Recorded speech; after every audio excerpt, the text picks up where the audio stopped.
Negocios y billetes. Negocios y billetes. Negocios y billetes. Bienvenidos a este nuevo capítulo de día miércoles de Negocios y Billetes. Hoy estamos en el segundo piso del restaurante Italísimo, en pleno centro de Santiago, San Martín 127. Piso de madera, decoración italiana, increíble, como irte a Roma, pero en el centro de Santiago. Hoy hablaremos sobre las sinergias, de lo importante que es dirigir una empresa con sinergias, sobre todo con finanzas, la sinergia de las finanzas y la alta gerencia. Así es. Hola, bienvenidos de vuelta. Lo que dice señor J de la colaboración efectiva entre los dos pilares es fundamental para tomar ciertas decisiones que son estratégicas y alcanzar ciertos objetivos que son comunes o transversales a todo tipo de compañías. Pero a ver, hablemos de sinergia, digamos qué es la sinergia. Según la RAE, lo cito textual, dice la acción de dos o más causas cuyo efecto es superior a la suma de los efectos individuales. Esto parece un examen de física, si mezclo dos cuerpos, ¿qué pasa? Pero sí, en los negocios la sinergia es fundamental, es lo que necesitamos para poder crecer en los departamentos. Cierto, totalmente cierto. Tú estás en lo correcto porque en este contexto, sobre todo empresarial, la alta gerencia siempre depende, o las gerencias más altas tienen que ver con la finanza. Sobre todo con las finanzas que pueden separarse en lo cotidiano, en el día a día, en el corto plazo, y las finanzas de largo plazo o más estratégicas o corporativas que tienen que ver con tomar grandes decisiones que, a pesar de que no se note la influencia tanto en el día a día, implica que en el largo plazo tengan que trabajar juntas y tengan un impacto positivo en la rentabilidad, la eficiencia y la sostenibilidad. Eso es sostenibilidad. Sobre todo en empresas que tienen varias aristas, distintas líneas de negocios o segmentos que pueden llevar a existir competencia interna. Por ejemplo, el presupuesto se lo puede llevar logística, se lo puede llevar recursos humanos, se lo puede llevar bienestar, operaciones, contabilidad, etcétera, y justamente impide a veces que, incluso siendo una sola empresa bajo una misma razón social o bajo un mismo root, se pueda llegar a tener esta mezcla beneficiosa, simbiótica, por decirlo de alguna forma, entre dos cosas sumamente importantes para cada empresa. Se da mucho, te estaba escuchando hablar, Nico, y se da mucho sobre todo cuando llega el gerente comercial y viene que es un comercial, que es un vendedor de toda la vida, su departamento es el más importante. Cuando alguien de bodega, alguien de logística llega a la gerencia de logística, gerencia es el departamento más importante. Y al final, cuando tienes en una empresa los departamentos muy diferenciados, muy espaciados entre ellos, que no se hablan, pasa que el presupuesto, cada uno quiere siempre llevarse lo máximo, y no entienden. Y ahí es donde hay que empezar a hablar de sinergia, donde hay que darles a entender que todos los departamentos tienen que hablar, que tienen que definirse, que tienen que, sobre todo, todos hablar con finanzas, que es al final, es la caja de la empresa. Si finanzas no puede ayudarnos a entender qué necesitamos y cómo podemos ahorrar o dónde podemos gastar, estamos bien hasta la corneta. Es cierto, pasa nos pasa a nosotros también en Sur Consulting, me imagino que debe pasar dentro de J-Mentoring, porque justamente las sinergias deberían permitir hacer más eficiente o mejorar la asignación de recursos.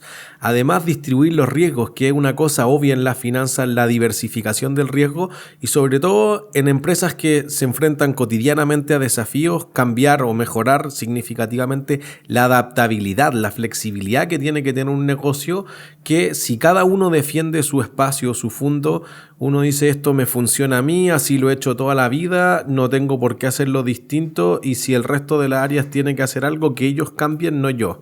Entonces, justamente entender la sinergia como un beneficio bien significativo, a veces en los mandos medios quizás o en la cotidianeidad de ciertas operaciones es muy complicado de ver hasta que lo tiene que traspasar o permear o insistir y dedicar hartos recursos la alta gerencia o la alta dirección de las empresas.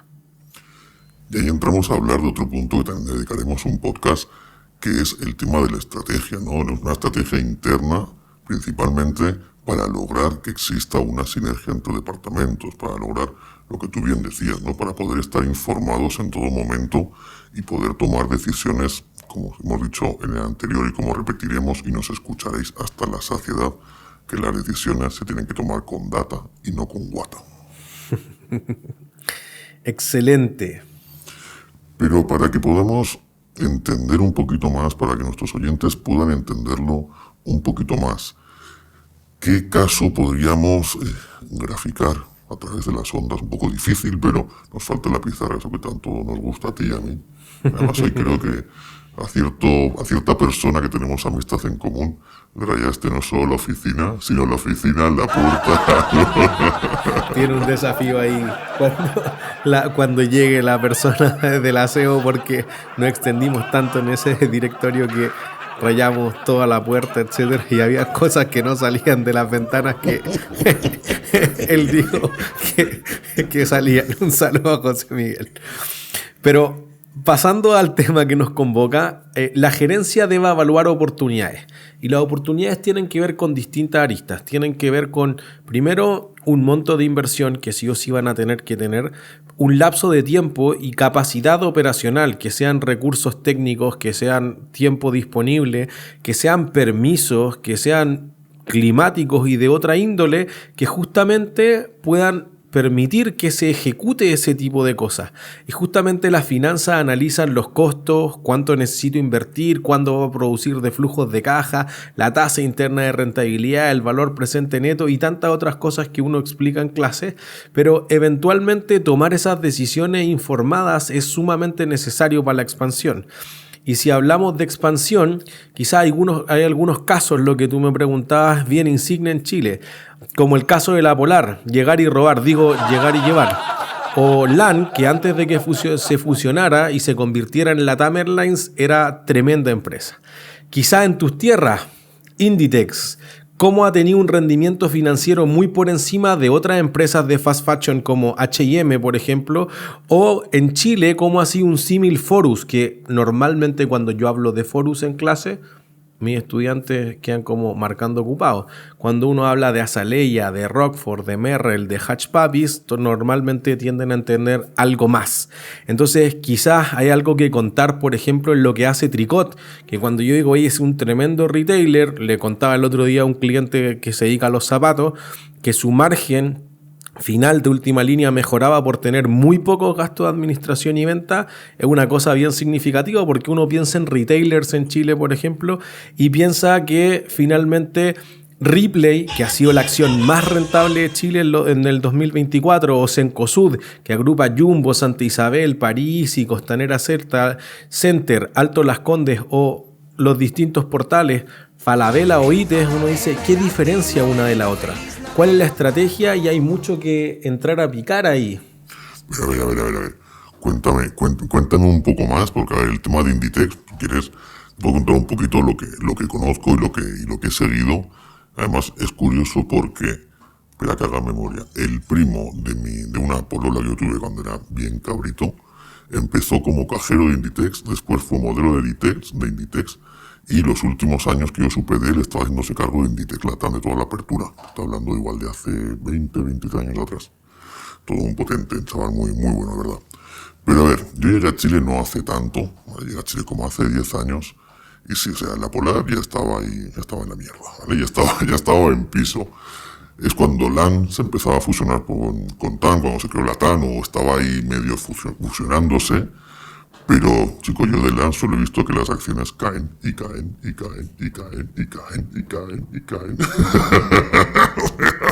No sé, o sea, el otro día estaba en una charla y estaba la gente de Sky, estaba Pullman, y contaba que los negocios de las aerolíneas son unos negocios a muy largo plazo.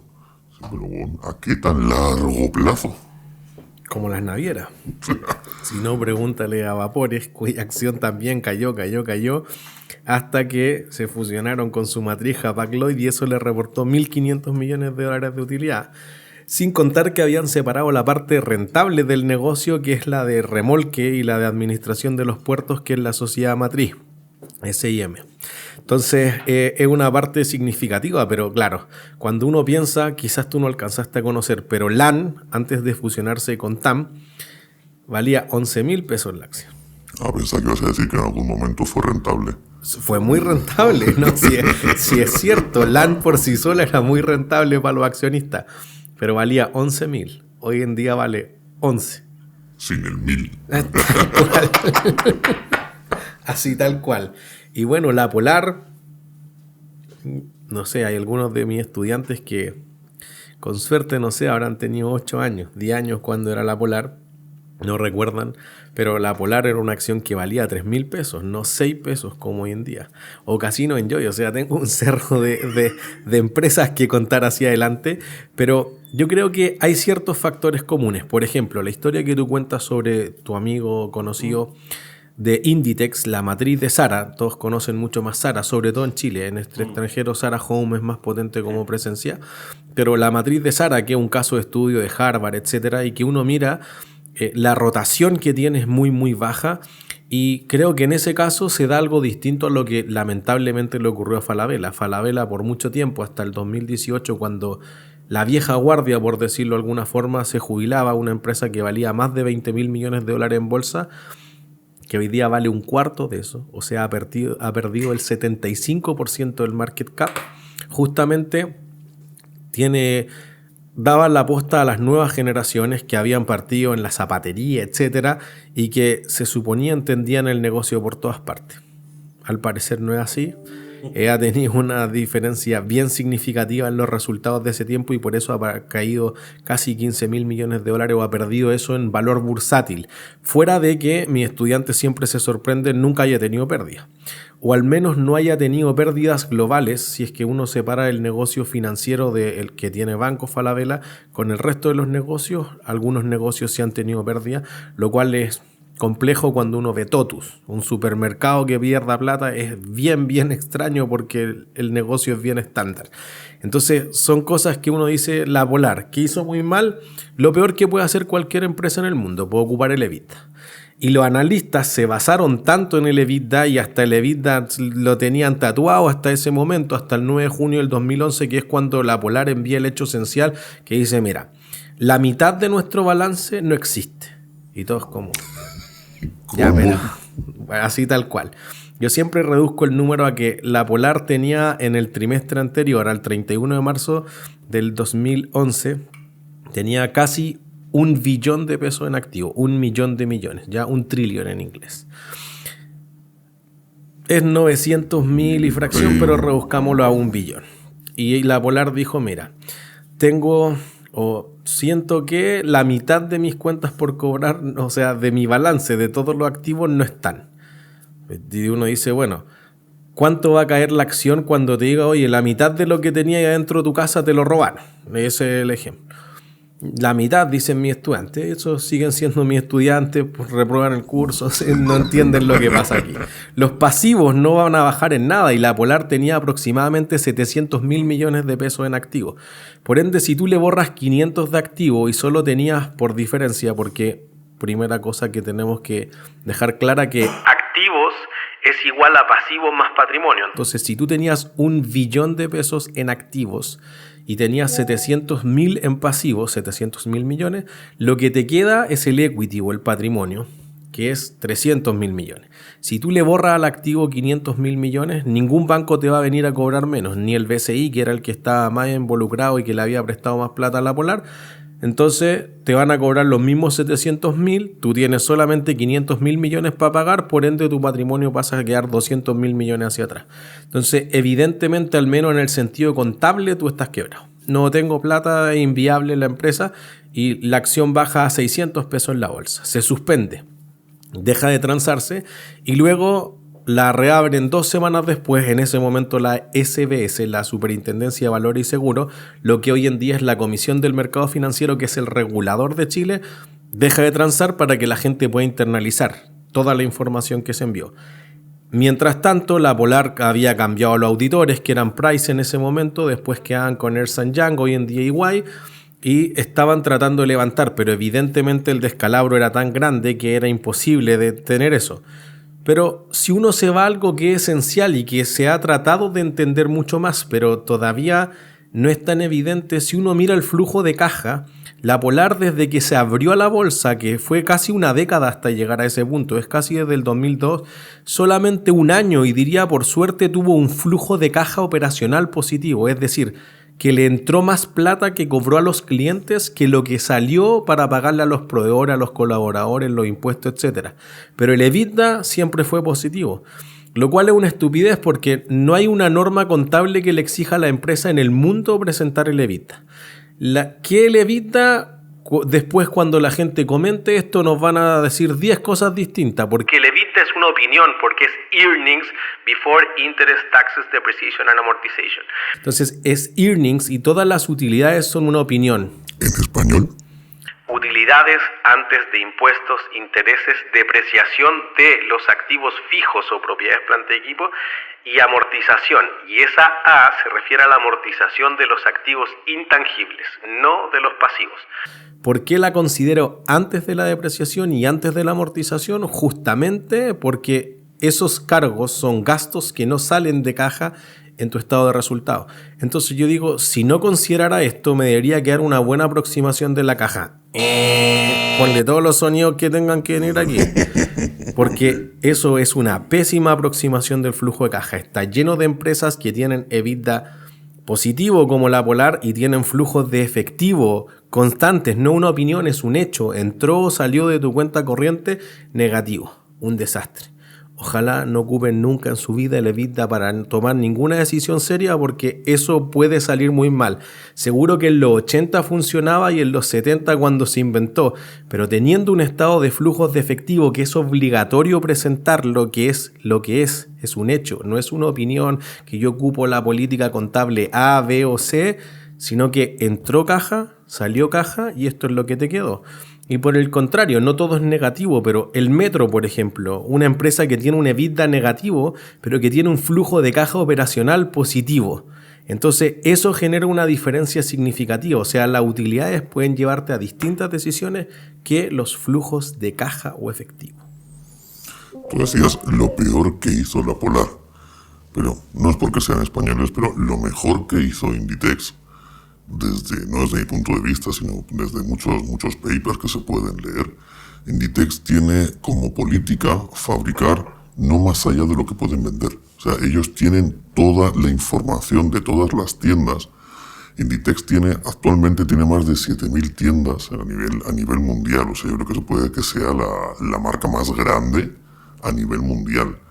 Y ellos tienen todo dateado, saben cuánto producto sale de cada modelo. De esa manera lo que hacen, de una manera, reducen toda la fabricación, fabrican solo lo que pueden vender y además fueron uno de los primeros que sacaron las famosas e-commerce, que ahora es como una tienda que no tenga e-commerce a día de hoy. O sea, el almacén Paqui debajo de mi casa tiene un e-commerce, o sea, puedes comprar el pepino, la lechuga, el tomate, ¿vale? Pero Inditex lo lanzó casi a la par que salían a bolsa hacia el 2017 y fue lo que les ayudó mucho a tener los números que tienen. O sea, actualmente Inditex fue la primera empresa española que pasó el umbral de los 150.000 millones de capitalización. Es una bestia. Es una bestia. Y la señora Ortega empezó haciendo albornoces. Hacía albornoces de hotel y los vendían a toda Europa.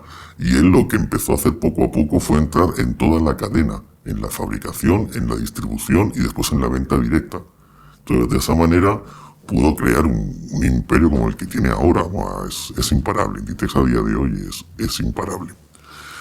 Pero tú, según como profesor, como dueño de consultora, que asesoras a empresas grandes y algunas pequeñas, ¿vale? Algunas sobre todo del rubro automotriz con nombres potentes, no vamos a decir nombres, Mercedes. Qué bueno que no es. Pero los japoneses son peores, así que no digas el nombre, por favor. Que acompañas a los directores, que acompañas a los gerentes, que estás con ellos día a día, o sea, y tú y yo tenemos una relación muy cercana y hablamos semanalmente de los directorios, de cuando los expones, de cómo has logrado generar esta sinergia con ellos, pese a que ellos realmente son los dueños y tú eres un asesor externo que, entre comillas, muchos podrían pensar que tienes menos peso que un paquete de cabritas. ¿Cómo has conseguido ganarte todo ese peso con ellos? ¿Cómo has conseguido esa sinergia? Varias cosas, pero primero mi espíritu de profesor necesita que hagamos una corrección. Inditex se abrió a la bolsa el 2001, no el 2017. Hoy en día, al tercer trimestre o partiendo el cuarto o casi cerrando el tercer trimestre del 2024, vale 154 billions, miles de millones de euros en la bolsa. Ahora, cuando asesoramos a la empresa, hay varias cosas que considerar. Primero, creo que es una buena llegada cuando, sobre todo, a pesar de los tremendos talentos que tenemos en Sur Consulting, creo que no es lo mismo cuando te asesora el dueño de. Es lo mismo que la gente que prefiere ir a los hoteles boutique. Cuando tú tomas desayuno con el dueño del hotel es distinto que cuando te está atendiendo otra persona. Hay cierta experticia, hay ciertos dolores que tú compartirás conmigo y que en general los dueños de empresas comparten, que es, por ejemplo, tener que hacer una teletón para pagar la cifra a final de mes, o que realmente una empresa es como un hijo. O sea, tú dejas de dormir por la empresa, tú estás preocupado porque le vaya bien, porque tiene un prestigio que jugarse. O sea, tú le has dedicado mucho tiempo, tú dejas de ver amistades, tú dejas de ver a tu señora o a tus parejas, dejas de hacer deporte. O sea, va cambiando tu vida significativamente en el mismo sentido que un hijo. Entonces, es una cosa importante, y creo que la asesoría, cuando eso es más allá de los datos y de las buenas indicadores que uno pueda producir, es una cosa bien significativa que se ve en el día a día. Por eso creo que la comunicación fluida tiene que ser una cosa sumamente importante, sobre todo ahora que estábamos en este petit directorio con el cliente, que le rayamos todas las puertas, todas las ventanas, etcétera. Yo le voy a regalar una pizarra para el próximo directorio, va a ser menos dañino. Pero justamente esa comunicación tiene que ser muy fluida y entenderla por los equipos.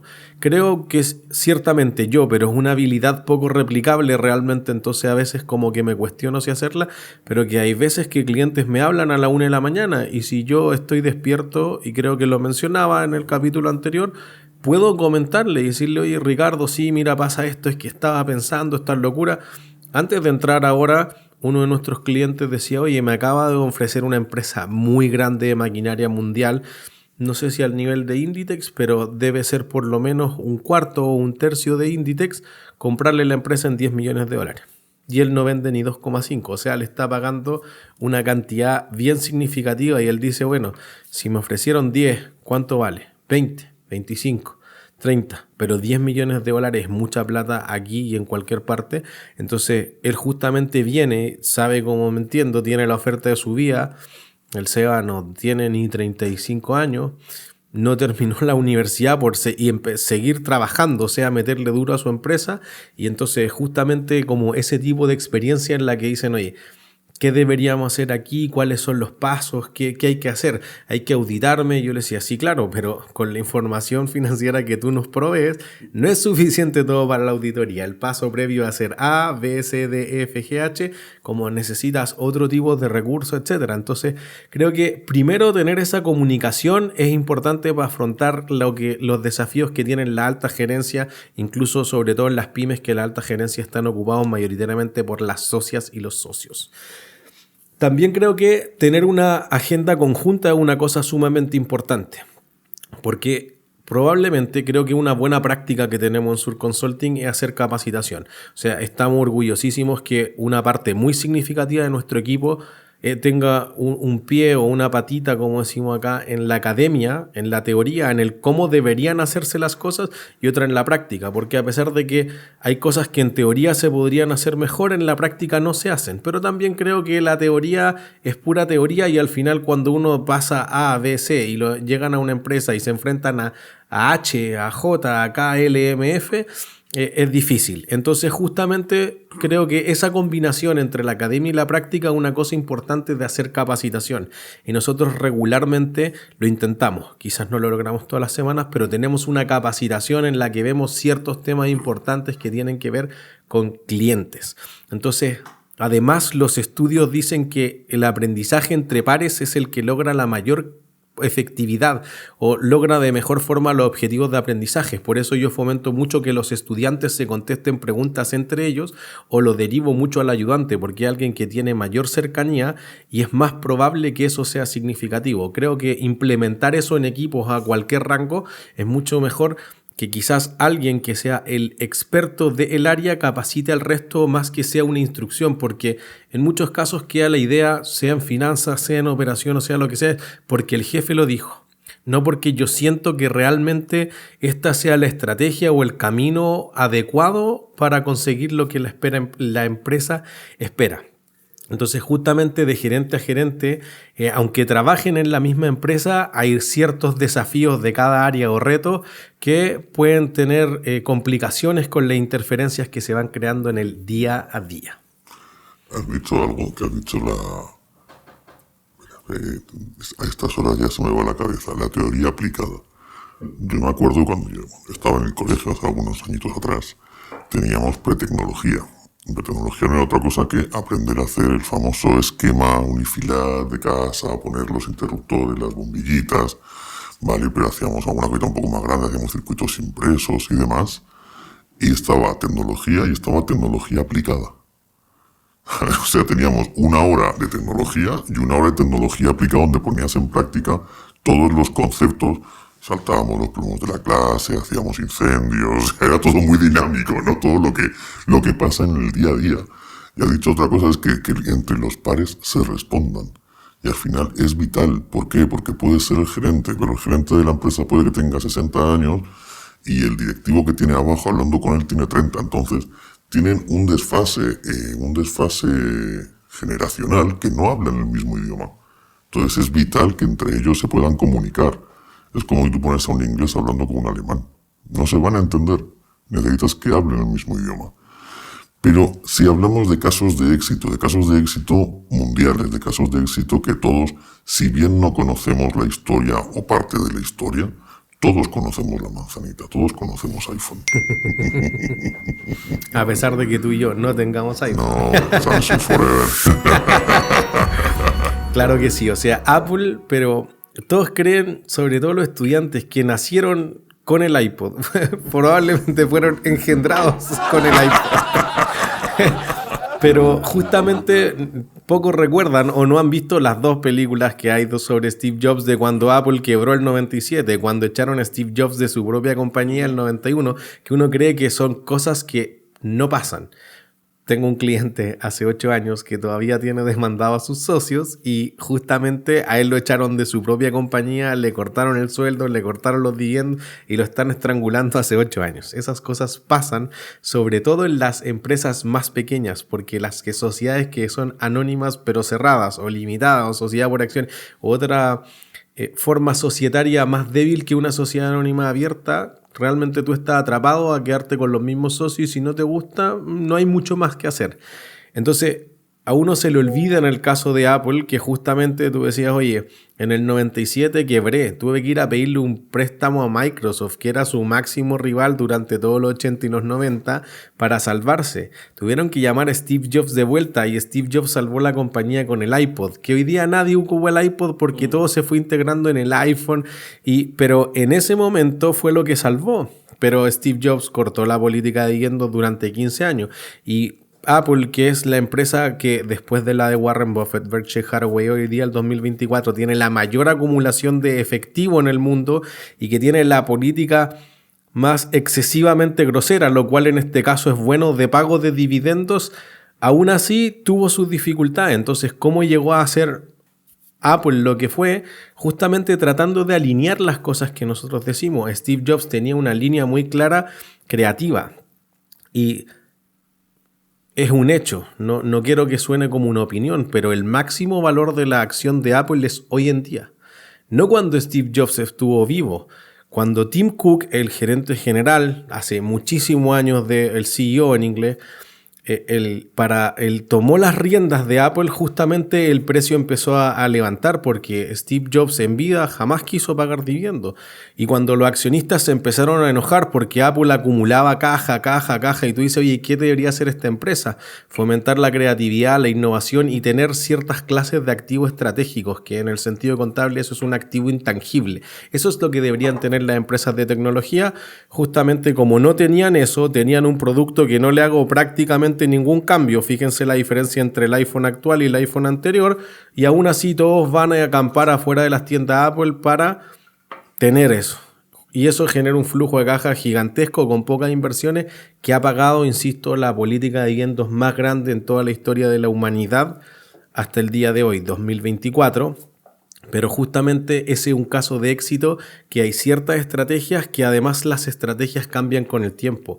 Lo que hacía General Electric hace 80 años no es lo que hace hoy en día, no es lo que hacía hace 40 años, y evidentemente tú en un momento de crisis financiera, que es mi área, justamente tú cortas ciertas salidas de caja, cortas ciertos gastos, etcétera, que te puedes dar el lujo en otros momentos de ser algo más expansivo o más contributivo, amoroso, tierno con los accionistas para devolverles la mano, que justamente es lo que esperan, una política de dividendo tierna, grosera. De alguna forma pueden verlo de cualquier forma, pero que pague muchos dividendos. Pero siempre va a parecer pequeño el dividendo. Siempre quieren más. Siempre quieren más. Es cierto. Pero bueno. Bueno, pues yo creo que ya llevamos un ratito hablando de sinergia y finanzas, también para no aburriros, que esperamos que no os aburráis, esperamos que la idea de estos podcasts es que os quedéis con ganas a más, pero como siempre decimos, ¿no? Cuando hablamos de cosas que nos gustan y que nos apasionan, se nos hace corto el tiempo y tampoco queremos traer podcast de hora o de hora y media. Sobre todo queremos dejarles como un pequeño aprendizaje, como un pequeño tip en su cabeza, que recuerden que la sinergia entre finanzas y gerencias no solo es teoría, es una práctica. Hay que transformar las empresas, como bien decía Nico ahora mismo. Si la empresa lleva 40 años haciendo lo mismo, esa empresa no está creciendo, por lo que las cosas que no crecen, decrecen. Y nos vamos a ir a quiebra. Una práctica que puede salvar sus empresas de la quiebra es, como precisamente decíamos, la sinergia. Trabajen la sinergia. Y para trabajar buenas sinergias, ¿qué necesitamos, Nico? Tener datos claros y entenderlos. Así es. En nuestro próximo capítulo, ¿de qué hablaremos? De liderazgo en tiempos de cambios financieros, que vendría a ser casi lo que estamos pasando en Chile estos últimos 10 años. Cambios financieros constantes. Totalmente. Cambio en tasas de interés, en la inflación, en el tipo de cambio, en la liquidez de las empresas y una serie de cosas que vamos a estar resumiendo en una próxima ocasión de encontrarnos, aunque sea auditivamente, con ustedes.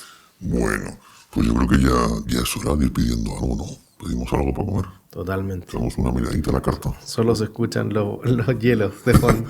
Sí, pero bueno, primero hay que tomar algo. Esto es el vermucito. Ya tenemos que pedir algo. ¿Qué te apetece? ¿Qué te apetece de la carta?